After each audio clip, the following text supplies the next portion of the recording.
I am making myself a windscreen extender because my current windscreen is the largest that I have, but it still doesn't cover quite the height that I need, so I'm missing a few centimeters.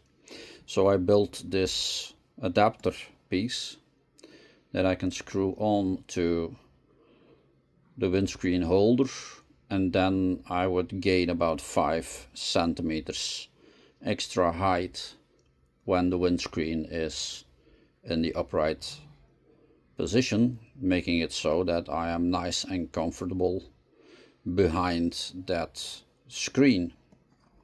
Now maybe I have to reinforce it somehow.